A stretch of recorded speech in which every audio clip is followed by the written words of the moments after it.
لكن قضية هل هناك معرقلات ومعوقات لعمل رئيس الحكومة بالوقت الحاضر؟ نعم بالتأكيد أرى الحكومة تتعرض إلى ضغوطات وإلى من يحاول أنه ابتزاز السيد الكاظمي والضغط باتجاه معين والتلويح بسحب الثقة والتلويح بالاستجواب والتلويح كأنه هناك عصا سحرية لهذه الحكومة.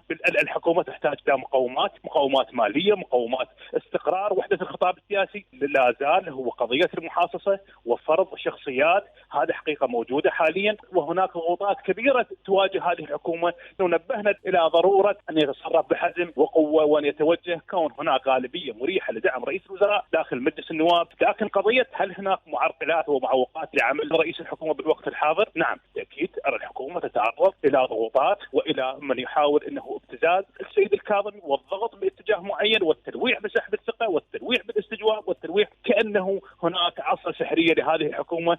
الحكومة تحتاج إلى مقومات مالية، مقومات استقرار وحدة الخطاب السياسي. لا زال هو قضية المحاصصة وفرض شخصيات، هذه حقيقة موجودة حاليا، وهناك ضغوطات كبيرة تواجه هذه الحكومة. لو نبهنا إلى ضرورة أن يتصرف بحزم وقوة وأن يتوجه كون هناك غالبية مريحة لدعم رئيس الوزراء داخل مجلس النواب.